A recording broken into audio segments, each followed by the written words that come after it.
Hi YT family, అందరూ ఎలా ఉన్నారు? నేనైతే చాలా బాగున్నానండి. చాలా గ్యాప్ వచ్చింది కదా.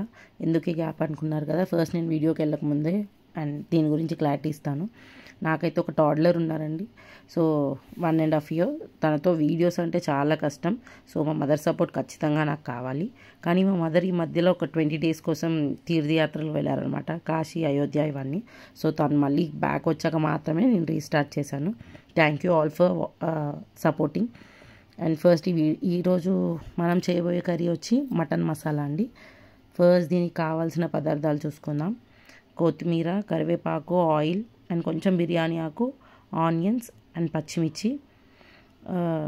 ఇదైతే టమాటో ప్యూరీ అండి. దాంట్లో నేను కొంచెం అల్లం వెల్లుల్లి అండ్ కొన్ని లవంగాలు కూడా యూజ్ చేసి మిక్సీ చేశాను. ఇదేమో జీడిపప్పు నానబెట్టి పేస్ట్ చేశాను అనమాట, ఆ పేస్ట్ అది. అండ్ కారం, ఉప్పు, పసుపు, గరం మసాలా, ఇవైతే మెయిన్ ఇంగ్రీడియంట్స్. ఇవన్నీ కావాల్సిన ఐటమ్స్. అండ్ దీనికోసం నేను విత్ బోన్ 1/2 kg మటన్ తీసుకున్నాను అనమాట. ఇది ఎగ్జాక్ట్లీ 1/2 kg అండి. అండ్ ఆల్సో విత్ బోన్ అనమాట, బోన్లెస్ అది కాదు, విత్ బోన్ తీసుకున్నాను. అలా అయితేనే కర్రీ బాగుంటుందని నాకు అలాగే ఇష్టం కాబట్టి సో మేము ఇలా తీసుకున్నాం. వీటన్నిటిని ఫస్ట్ మనం రెడీ చేసి పెట్టుకోవాలి. కట్ చేసి పెట్టుకుంటే ఏంటంటే చేయడం చాలా ఈజీగా త్వరగా అయిపోతుంది. సో నేను ఎప్పుడు కూడా మటన్ని కుక్కర్లో మాత్రమే కుక్ చేస్తానండి, ఎందుకంటే సాఫ్ట్గా రావడానికి, లేకపోతే అది ఉడకనట్టు ఉంటుంది కదా. సో నేను ఆల్మోస్ట్ ఎక్కువ కుక్కర్లోనే చేస్తాను మటన్ అయితే. చికెన్ అయితే అసలు యూజ్ చేయను, కుక్కర్ని నార్మల్గానే చేస్తాను. అండ్ ఫస్ట్ మనం ఒక కుక్కర్ని పెట్టుకుందాం. ఇది 1/2 kg కాబట్టి నేను చిన్న కుక్కర్ తీసుకున్నాను. మీరు ఎక్కువ క్వాంటిటీ తీసుకోవాలనుకుంటే కొంచెం పెద్ద వెజిల్ని యూజ్ చేయడం బెటర్. అండ్ దీంట్లో కొద్దిగా ఆయిల్ వేసుకోవాలి.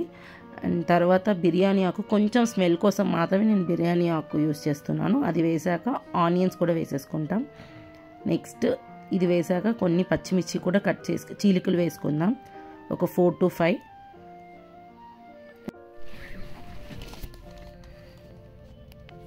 అండ్ కలుపుకుందామండి ఇలా కొంచెం వచ్చాక. అండ్ బిర్యానీ ఆకు అనేది మనకు ఆప్షనల్, ఇంట్లో ఉంటే యూజ్ చేయొచ్చు, లేకపోతే లేదు. దానివల్ల పెద్దగా ఏదో చేంజ్ వస్తుందని ఏం కాదు, నేను లైట్గా ఫ్లేవర్ స్మెల్ వస్తుంది కదా అని మాత్రమే యూజ్ చేశాను. దీంట్లోనే కరివేపాకు కూడా కొంచెం వేసుకున్నాం. వేసుకున్న తర్వాత కొత్తిమీర నేను ఇప్పుడు కొంచెం యూజ్ చేస్తున్నాను. అండ్ ఫైనల్ టచ్లో కూడా కొంచెం వేస్తాను అనమాట. ఇవన్నీ వేసాక కొంచెం బాగా వేగాక బ్రౌనిష్ కలర్ వచ్చాక మనం ఇప్పుడు తీసుకున్న మటన్ పక్కకి కడిగి పెట్టుకున్నాం కదండి 1/2 kg, దాన్ని ఇందులోకి వేస్తున్నాను అనమాట. మటన్ వేసాక బాగా ఒకసారి కలపాలండి, ఎందుకంటే కింద అడుగంటిపోకుండా. సో కింద నుంచి ఒకసారి బాగా కలుపుకొని కుక్కర్ మూత ఉంటుంది కదండి, దాన్ని ఉల్టా చేసి పెట్టాలి కొంతసేపు, సో దట్ ఇది కొంచెం ఫ్రై అవుతుంది లోపల. చూడండి, ఒక 2 minutes అయ్యాక మనం మూతను తీసి చూస్తే ఇలా వస్తుంది. ఇంకా కొంచెం వాటర్ ఉన్నాయి కదా, ఆ వాటర్ అన్నీ ఇంకిపోతే కొంచెం ఫ్రై అయ్యాక అప్పుడు బాగుంటుంది. సో నేను వాటర్ అన్నీ కొంచెం లైట్గా వింకాక ఇప్పుడు చూడండి, పసుపు, తగినంత ఉప్పుని నేనైతే క్రిస్టల్ సాల్ట్ యూస్ చేస్తున్నానండి.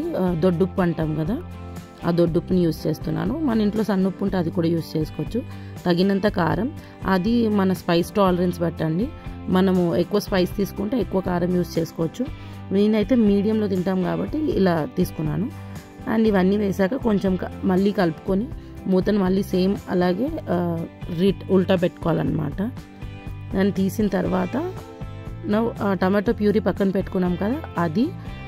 అండ్ ఇది జీడిపప్పు పేస్ట్ అండి, నానబెట్టి మిక్సీ చేసిన పేస్ట్ అనమాట అది. ఈ రెండింటిని బాగా ఫ్రై అయ్యే వరకు దీంట్లోనే వేసి ఉడికించాలి. ఎందుకంటే ఇప్పుడే వాటర్ కానీ ఏమైనా వేసామంటే అది పచ్చి స్మెల్ వస్తుంది, ఆ టమాటో కూడా ఆ జీడిపప్పు కూడా. సో ఇది బాగా కర్రీలోకి బాగా ఫ్రై అయ్యే వరకు, అంటే దగ్గర పడే వరకు, ఆయిల్ అంతా మీదికి తేలే వరకు మనం దాన్ని పెట్టుకొని ఉంచాలన్నమాట. సో ఆయిల్ ఎప్పుడైతే పైకి తేలుతుందో మనకి కర్రీలోకి అదంతా ఆ స్మెల్ అదంతా పోయినట్టు అనమాట. ఒకసారి చూడండి, ఇప్పుడు 3 పీస్ మనం చేసుకుంటే చూసారు కదా, ఆ పొగలు చూస్తేనే ఎలా ఉంది. స్మెల్ కూడా చాలా నోరు ఊరిపోతుంది అనమాట, అంత బాగా స్మెల్ వస్తుంది ఆ జీడిపప్పు పేస్ట్ దానివల్ల. అండ్ ఇప్పుడు మనం ఫైనల్ టచ్లో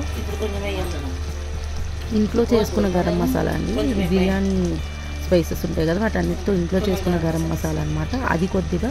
అండ్ ఫైనల్గా కొంచెం కొత్తిమీర, నేను తాలింపులో కూడా వేసాను, ఇప్పుడు కూడా వేసుకుంటాను అనమాట. అవన్నీ వేసి కొంచెం వేగాక మనకి తగినన్ని వాటర్ కొంచెం ఎక్కువనే పోయాలి, ఎందుకంటే మటన్ చాలాసేపు ఉడుకుతుంది కదా, 4 to 5 విజిల్స్ వచ్చే వరకు. అండ్ ఇలా వేసి మూత పెట్టుకోవడమే. నేనైతే ఈ మటన్ని అరిటాకులో తిందాం అనుకున్నాను, అందుకే మా ఇంటి దగ్గర అరటి చెట్టు ఉందన్నమాట. సో ఇది ఉడికే లోపల తీసుకొని వద్దామని వెళ్ళాను. అండ్ బయట ఆవులు అవి ఇవి వచ్చి తినేస్తున్నాయని దాన్ని మొత్తం ప్యాక్ చేసేసాం. చూడండి, చాలా పెద్ద అరిటాకు మా మదర్ తీసి చూపిస్తున్నారు. ఆఫ్టర్ 4 to 5 విజిల్స్ కర్రీ అయితే రెడీ అయిపోయింది. నేను దీంట్లోకి సర్వ్ చేసుకున్నాను. చూడండి ఒకసారి, మటన్ చాలా బాగా వచ్చింది. అండ్ ఇది చపాతీలోకి రైస్లోకి చాలా బాగుంటుంది. నేను చెప్పాను కదా అరిటాకులో ఈరోజు తినాలనిపిస్తుందండి, సో అందుకని అరిటాకు తీసుకున్నాను. దానిపైన ఆనియన్స్ అవన్నీ కట్ చేస్తూ రైస్తో పాటు మటన్ని వేసుకుంటూ ఇంకా ఫుల్గా లాగించేసామన్నమాట. Thanks for watching. Please do subscribe. Bye. Thank you.